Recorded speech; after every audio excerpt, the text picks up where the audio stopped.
Welcome, this is Shakti Carola Navran, your astrologer, your online astrologer from Maui. So I do these weekly power forecasts for you, so you can get prepared and in the groove, and my intention is to help you thrive. Because you're prepared, you kind of know what celestial forces to expect. So if you are somebody who has been following me for a while, like Diane, hey, good to see you.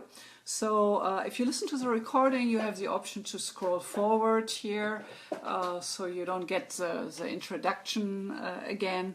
But if you're here live, Diane, please hang in here with me. So most people who are joining are new people, so I need to give a little introduction how to use astrology and how to look at things. Hi Paul, good to see you. Okay, so it's always good to start out the week with a little looking back how your last week unfolded, and correlate that back with what I was talking about last Saturday. So I had a very intense week. As you know, you too, I have done a cleanse which kind of correlated with the Sun and the Mercury and the new moon in Scorpio. And not only that, for me, my week was very intense because my cat died. So that is definitely a confrontation with death and surrender to it, because there was nothing we could do. Also, a friend of ours had on the new moon on Saturday a heart attack, so he confronted death in a very concrete way. So this is just how it played out in my life, and then I decided to take advantage of the celestial energies and do the cleanse, because that's kind of a proactive way. So I've shared a little bit about my process during the week, even if I felt very vulnerable and sensitive about it. But just if I get 2 or 3 people inspired to do a cleanse and take care for their health, I thought it was worth it to get over my own sensitivities. So I even put up a picture you two saw of my poop. So yeah, it was intense, and today I'm kind of building up with healthy but more normal food. I was on liquid food for 5 days. So I was sharing all that because this is a proactive way to deal with the qualities. So I didn't die, so that's good. But I kind of offered the god of Pluto, the god of the underworld, the hidden, the internal, the digestive, alchemical process. So I offered consciously to the god of Pluto in order to choose the way how those energies play out in my life. So I have been sharing about that to give you an example how we bow to the gods and how we can have choices, but that always depends sorely on to our state of consciousness. So I think that's why it's not only fun to get together and look at the stars and what's happening in the coming week and get prepared, but it's really an internal process of clarification and setting your intentions for the coming week. So the weekend is a nice way to do that, because usually we have a little more time on our hands, and Sunday is a day for contemplation. So that's a direction I want you to take this. Okay, as you two know, I'm not a fortune teller, but I am an evolutionary astrologer. So I look at everything in the chart from the karmic perspective. So in the chart we can see the whole blueprint, the whole map laid out in a personal chart. And then with the forecasts, what we do today, there are actualizations in the heavens we all have, and then it really depends how it ties into our individual chart and what's activated. So of course I can only give you kind of general ideas, but if you know your chart, then you can kind of bring that information, that knowledge back into your own personal life, and then it gets very concrete. So for example, this is a chart, and this is how the planets are distributed in the signs and the houses, which are symbolizing different areas in our life. So this is how a birth chart looks like. And because astrology kind of measures the time quality of a beginning, so it doesn't really matter if it's a beginning of a human, like a baby being born, or if it's a beginning of marriage, like the wedding date when we do say our yes and I do, or if it's a contract of any kind. These are all beginnings. And that's why we can make a chart of that, and then we kind of get a grasp of the quality of what's happening. So if you don't have your chart, I want you to go to my website, mauiastrologyreading.com, and sign up for my newsletter, and then you will get a chart, and you will get a love stone report, and then you will know your ascendant, where your moon is, and then you can always kind of recalibrate the general forecast information I give you. And this is kind of how it looks like. So this is kind of a chart for a forecast, for a personal individual forecast. But in a way, if you don't have that with me, you know a little bit about astrology, and every week you will learn a little more, then you have to do that yourself. So for example, I mean, this is not from today, this is just something I grabbed. So inside you have the chart of the person. Outside you have the transiting planets, what means this is where the planets are right now in the heavens. And the lines are how that connects back, how the outer planets, the transiting planets, are bringing in certain energies by connecting with the planets, which is symbolizing different inner aspects in our personality. So for example, if the transiting Pluto would conjunct your moon in your chart, that is a very intense time, and that's probably a transit which is good for 3 years, where you undergo a total redefinition of who you are and letting go of all old perspectives and ideas, and it's emotional, very sensitive. Ultimately, it's about self-empowerment and letting go of stuff you don't need anymore. So each planet and what they bring in through the connections activate something in your chart. So of course, my intention for you is to inspire you and help you to understand yourself through the glasses of astrology. And of course, the best way to do that is through a personal reading, because you really get an in-depth understanding about how you're wired, your blueprint, and your potential, and your challenges, and how you can deal with them in a different way. Okay, so astrology is not about the future. The future is not set in stone, and this is why the astrological forecasts are so poignant and interesting to discuss, because it creates that awareness of what you might do with the energies. We have a very intense week ahead of us, not only because there is an election on Tuesday, and we don't have really good choices, in my opinion, but I think in general we are confronted with a shadow, which relates back to the Sun in Scorpio. This is shadow material we are facing with those two options we have for presidential candidates. And I mean, when you look at Trump, even worse than Hillary, in my opinion, it's all shadow material. I mean, he is very open with what he believes, how he treats women. I mean, I don't want to get into the political too much, but it's all scorpionic material. So let's go through the week here. Also, for the ones who listen later on to the recording, make sure that you like my video, and you can still leave me comments, and I'm happy to get back to you. So if you have questions, just leave me a comment, and make sure you like me, so I know I'm not talking to empty space, and it's all worthwhile and it's helpful for somebody. So this is really what I'm after, that I feel I'm doing something worthwhile here for you. Okay, so We still have not only the Sun in Scorpio, but also Mercury till the end of the coming week. With that, the overall theme of the week is still about going into those deep, unknown dimensions and basically connecting with our own ability to face our own shadow, our own unconsciousness, things which are popping up, and our personal ability to deal with what we can, to change what we can, and to surrender what we cannot change.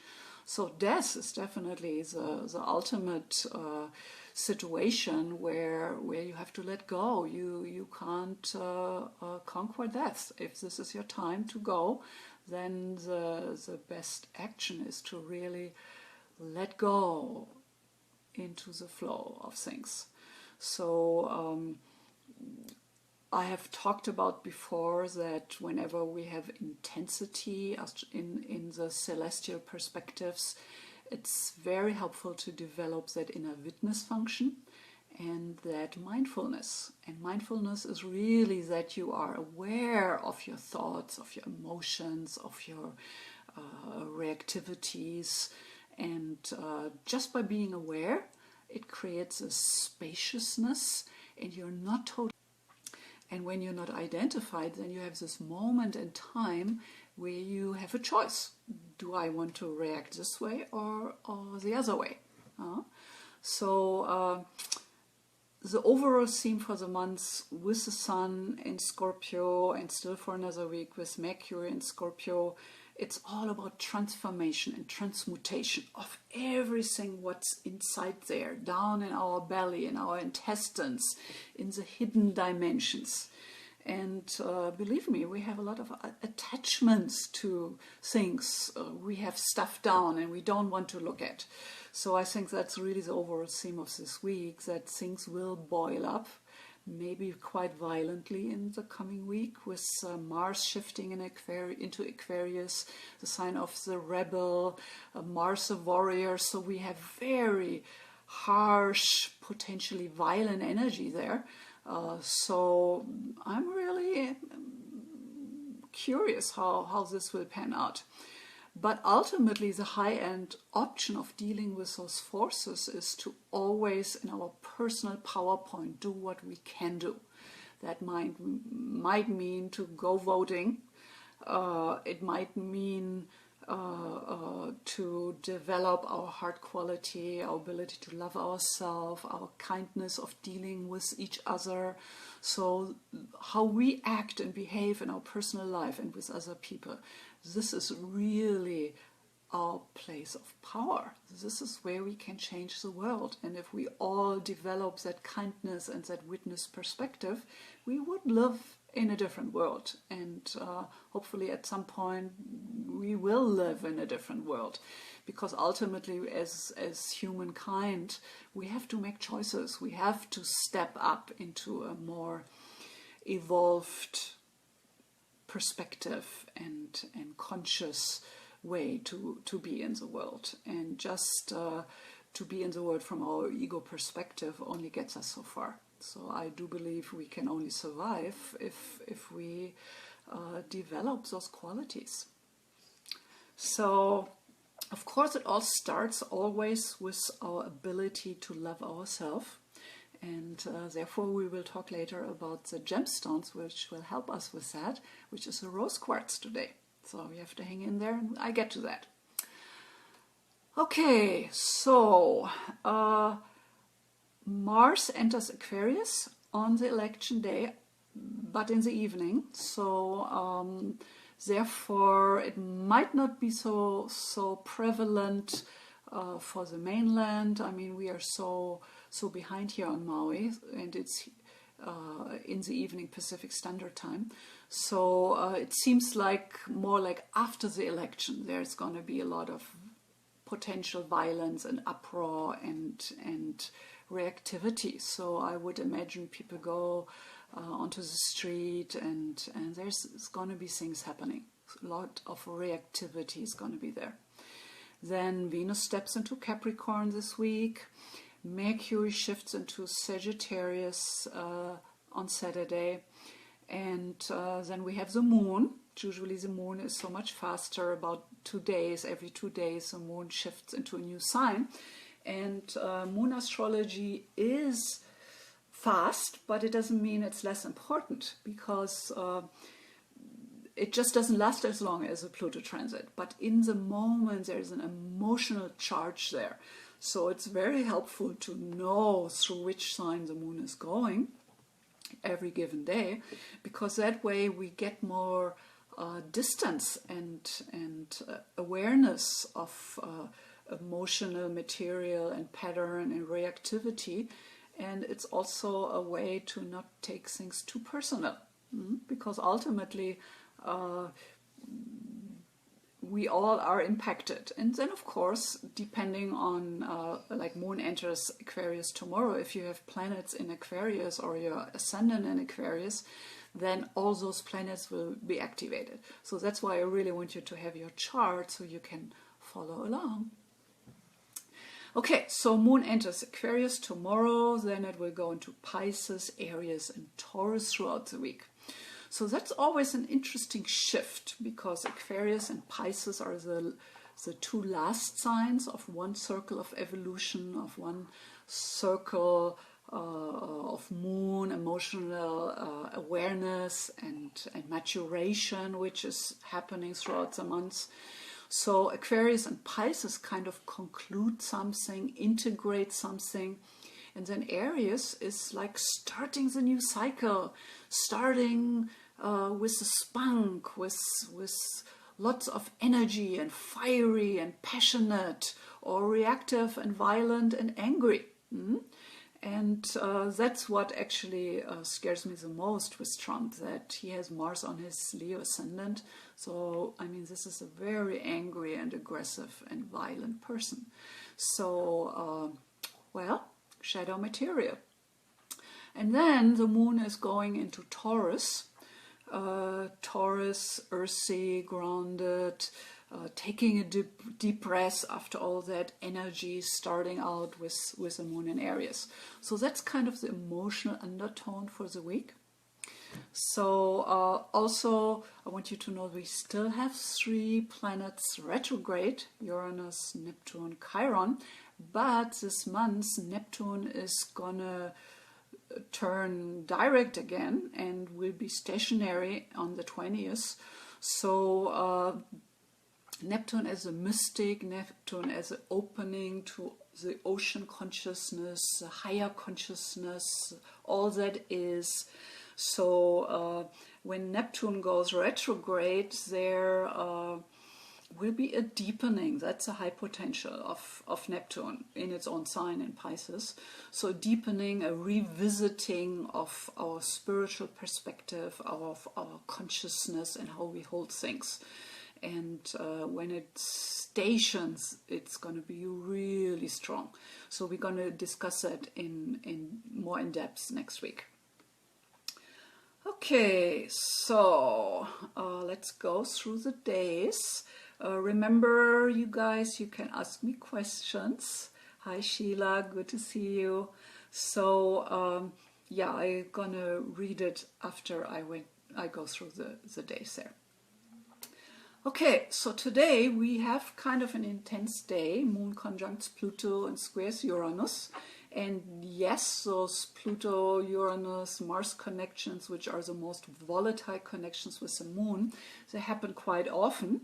And if you keep an eye on it, you might become more aware that these are days where you kind of feel more emotional, more reactive, maybe more vulnerable, more sensitive. And if you hold that in the container of that witness function of yours, it's not necessarily a bad thing.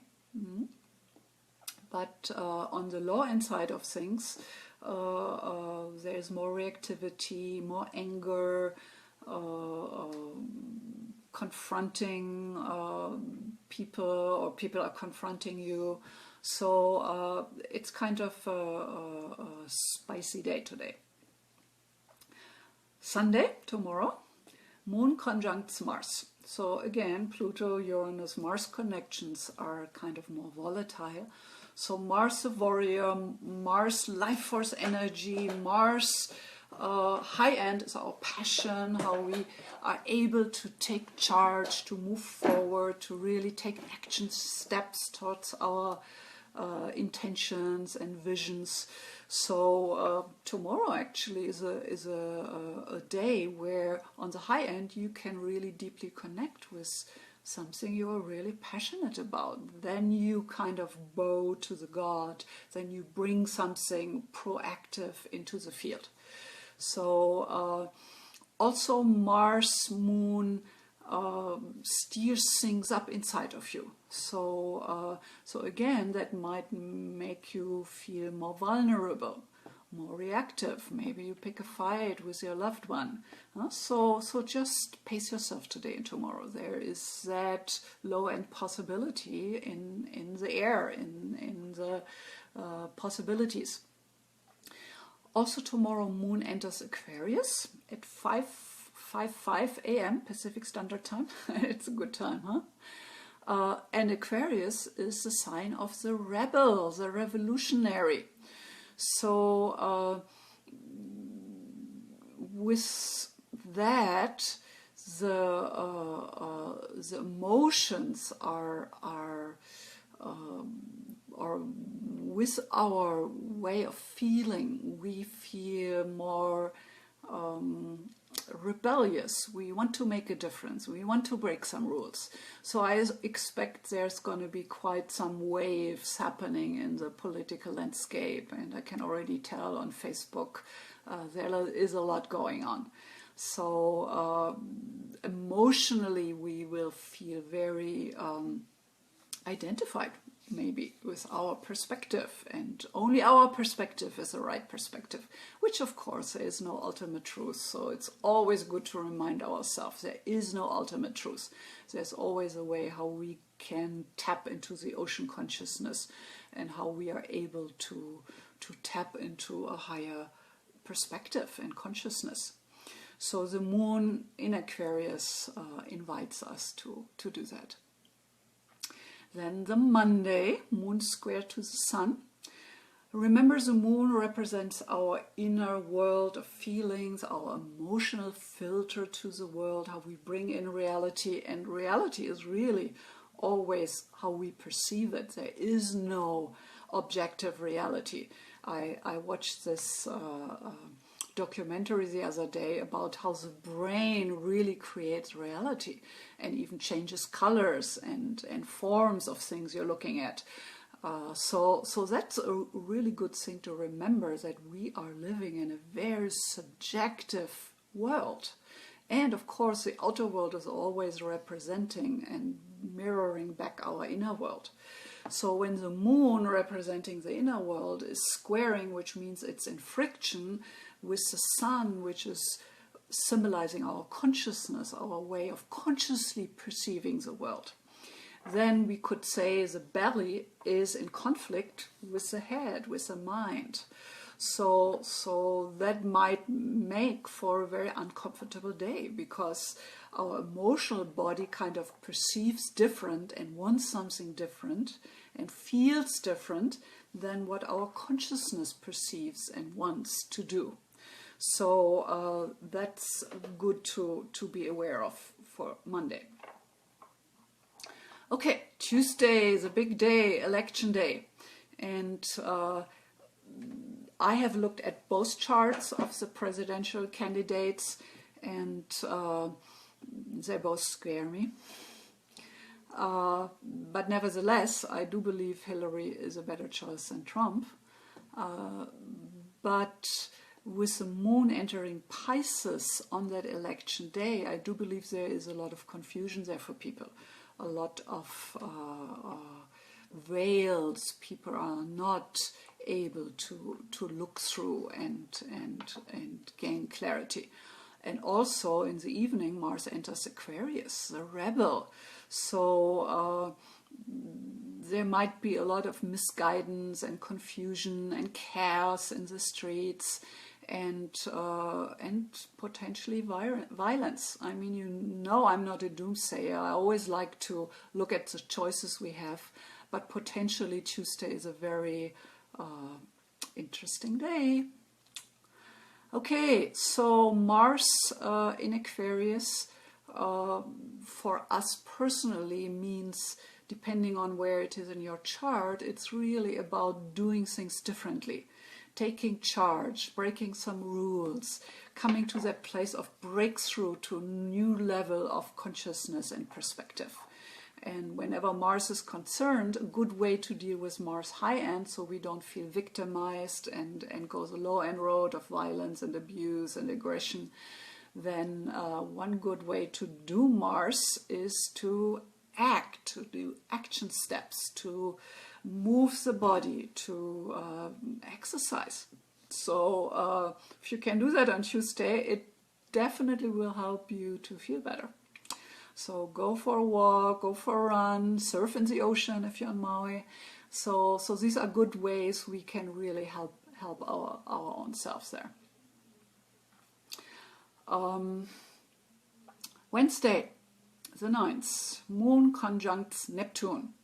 So whenever there is a Moon-Neptune connection, remember we are all a wave in the ocean, and the Moon is the belly of the wave, and the ocean is ruled by Neptune. So this is a day where we can connect deeper from our consciousness, from the top of the wave, all the way down, not only into our own unconsciousness, but all the way down into the collective. And we are connected. We are not separated from each other. That's why I really love to use the metaphor of the ocean, because it's so powerful. The ocean is all what is the divine, is God. And here we are, this tiny wave in the ocean, and we are the ocean. So whatever consciousness and healing we're achieving in our own journey gets filtered back into the ocean. And that's the only power we truly have to make the changes, to live the love and the consciousness we're after, and to be the change we want to see in the world. Also, Moon squares Saturn, so there might be a lot of fear triggered on Wednesday. That's more the low end side of things. The high end side would be to get really clear about your own place in the world and about your own ability to deal with the situation and whatever the outcome is. So again, Wednesday is not an easy day. It will be helpful to contemplate that day, to meditate, to go for a walk with your dog, to be in the forest, to connect with something bigger than your little tiny ego perspective.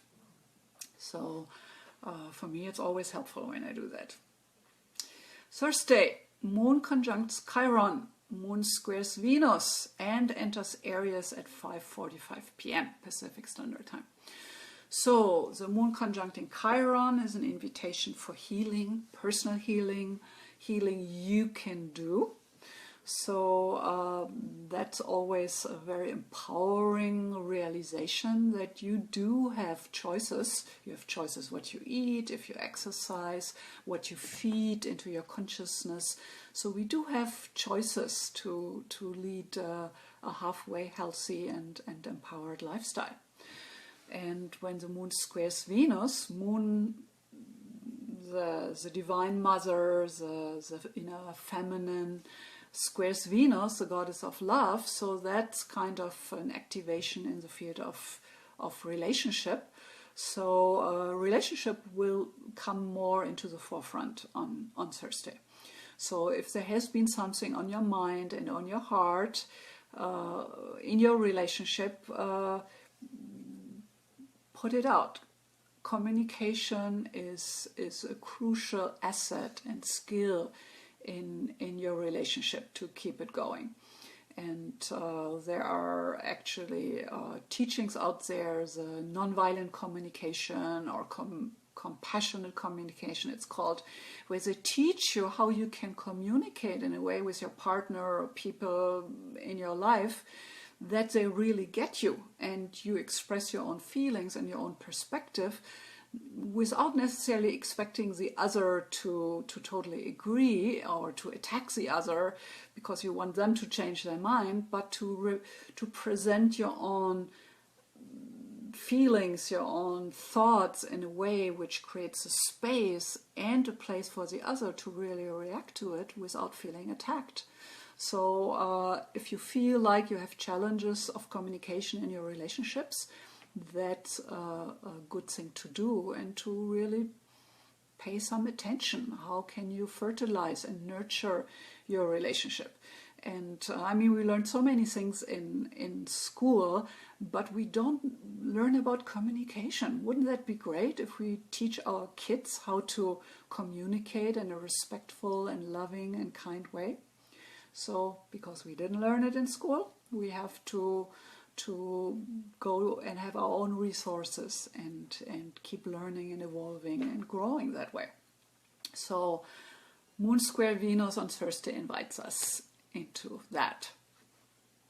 Moon enters Aries, so again, fire, passion on the high end, low end, aggression, violence, reactivity.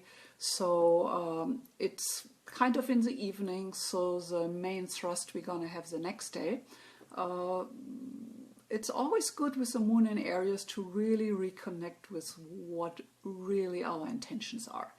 And to have dreams, which is kind of very Neptunian, is just not good enough if you don't take action steps, if you don't have a plan, A, B, C, to get there. It's probably not going to happen, and you might end up on your deathbed with having had all those great ideas, but you never took action on it. And I believe there are a lot of people like that. But you listening to this, I assume you're different. You take action. You're somebody who wants to grow in consciousness, to have better choices, and to consciously create proactively your life. That's why you're here. That's what I believe. Yes. Okay, Friday the 11th. Venus enters Capricorn. So Venus, a relationship goddess about love and harmony and connection and beauty. So Capricorn is a sign of winter. It's a sign of the loner, the one who can do very well on his or her own. It's kind of always that image of the drawbridge pulling up. I'm in my castle, I don't care. So, and Venus, a goddess of the heart, so there is a possibility on the low end to draw up the bridge, to disconnect in your relationship.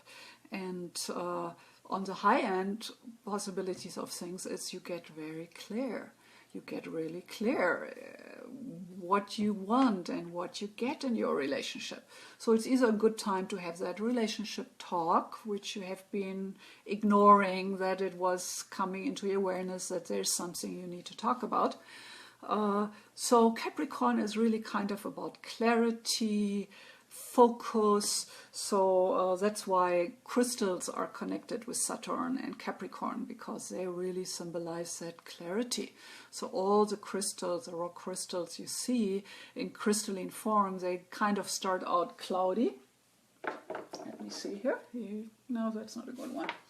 Anyway, here is a group. So you can see how they start out cloudy on the bottom, and then they grow into that clarity on the tip. So that's kind of the process we all need to go through. So, and with Venus in the play, it's about clarity in our relationship. Clarity, clear words, clear communications, and maybe decisions. So all that reads on the background of the Sun in Scorpio, which is bringing up unconscious material anyway. So Friday is a good day to have the awareness that relationship needs work. It is a challenge. I mean, in our relationships, we experience the highest ecstasy, the most beautiful feelings of love and connection, and we have the most devastating feelings when relationships break up or we feel wounded by our partner. So relationships are really the source of a lot of pleasure and joy, but also a lot of pain and suffering. So it depends on our state of consciousness, how we're dealing with things. So that's kind of what the Venus starting us into, with stepping into Capricorn. And then Saturday, the 12th, Moon conjunct Uranus. Mercury enters the next sign of Sagittarius, so that means we have only Sun left in Scorpio, and Moon enters Taurus. Okay, Moon conjunct Uranus is spunky, sparkly, there is an emotional overflow, maybe outburst, maybe new perspective. So Uranus, the rebel, the god of lightning, so put that together with the unconscious structures of our emotional inner world, so something will pop up there. Mercury is our mental filter, the messenger from the gods. It's how we filter the world consciously, how we learn, how we take in information, but also our own voice, how we learn to communicate ourselves. So Mercury enters Sagittarius, so from digging deep down, expanding our consciousness into those unconscious structures, what we did with Mercury in Scorpio.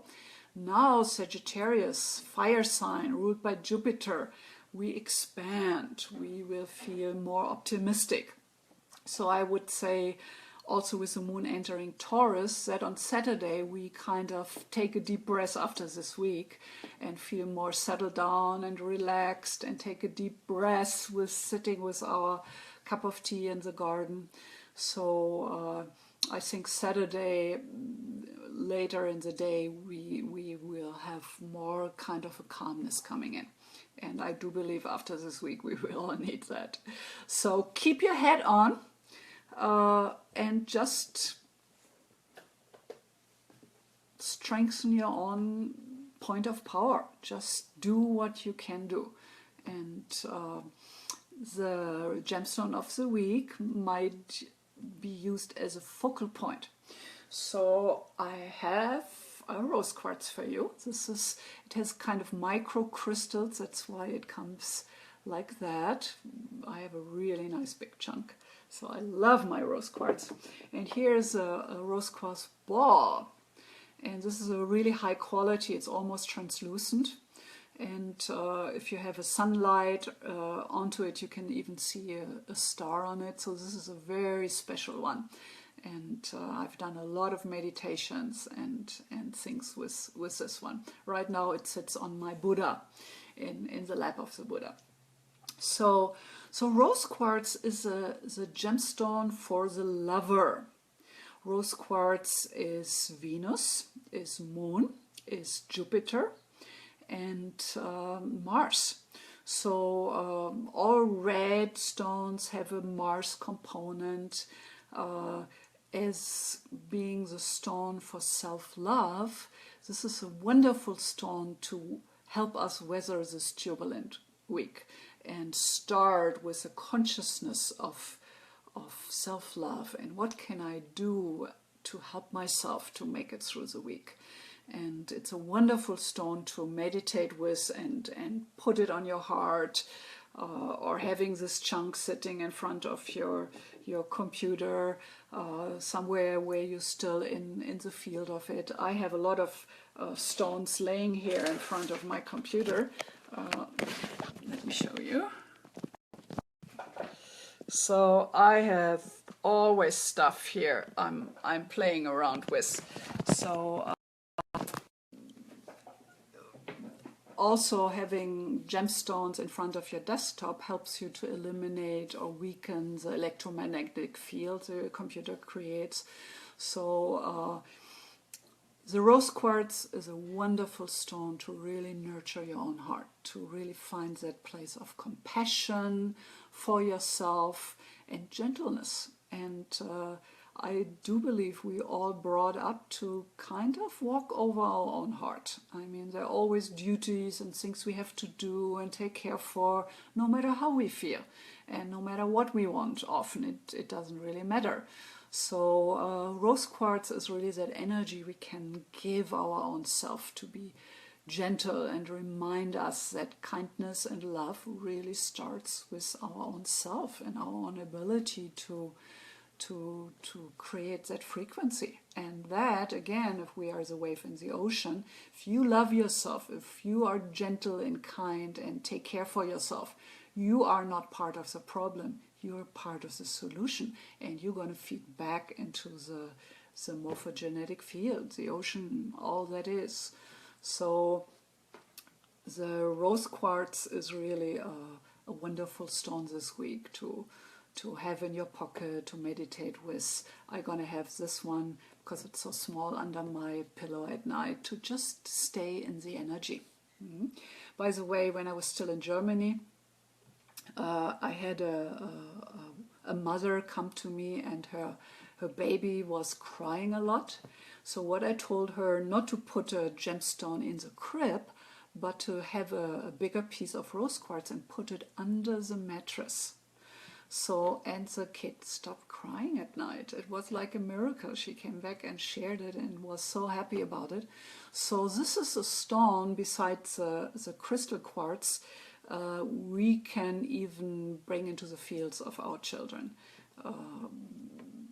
They are very open for gemstones. So when I still had my store in Germany, I had a whole crystal corner, and kids would go and run to that corner, and they would play with the stones and pick the stones, and you could tell how preferential they were. These were the stones they liked, and this one they didn't. So they're kind of just much more in contact with it. And you know that I have written the book Jewelry and Gemstones for Self-Discovery. And this is where I have like 64 or something gemstone descriptions, metaphysical healing aspects of the gemstones. And I talk about the signature of the gemstones. So for each planet in your chart, you can support that planet with a gemstone. So if you want to get your gemstone report, the profile I'm providing for just $20, then you will know your 20 healing true birthstones for you based on your chart.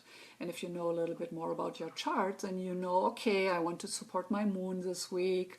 I have a Mars-Pluto conjunction. I want to support that to enable me to live that on a high-end dimension. So that's a way, if you're really interested in gemstones, to become much more specific, which are really the stones you want to start working with. And especially if you love jewelry, like I do as a former jeweler, then you want to start out with gemstones which are on your list, because if you invest all that money into a beautiful piece of jewelry, make sure it's really one of your birthstones. And not just the birthstone you were brought up with, which was a list developed by the Jewelers Guild. So as an astrologer, I have different ways of choosing stones, because I really go through the signature, all the different planetary components a stone holds. Okay, so if you haven't done so, please like the video. Don't forget to sign up for your newsletter so I can keep you in the loop with all the forecasts and events I'm doing. Okay, so let's see what questions we have here.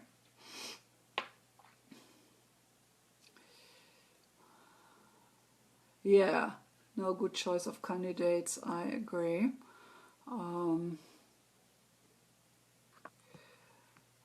Okay.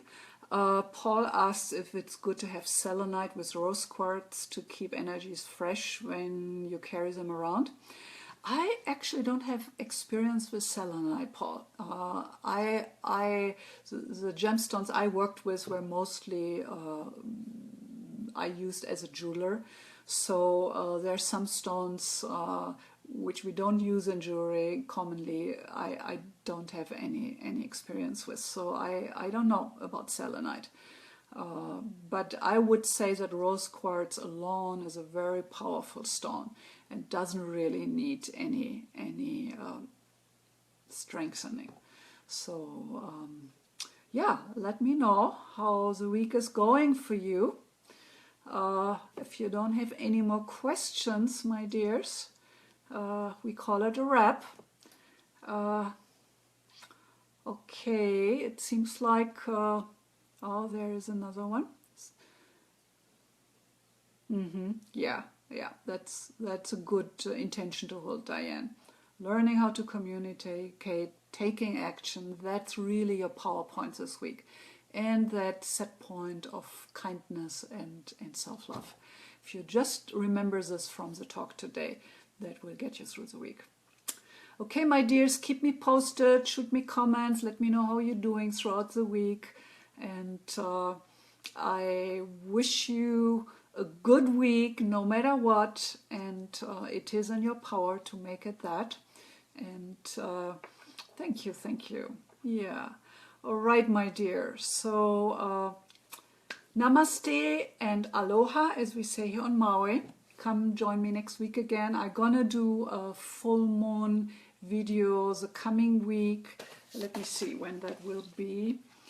On Tuesday. I'm gonna put it out as an event, but it's on the other page, the evolutionary astrology, because I need some activity on that page as well. So I see you on Tuesday, hopefully, and otherwise next Saturday. And hang in there. Aloha. Goodbye.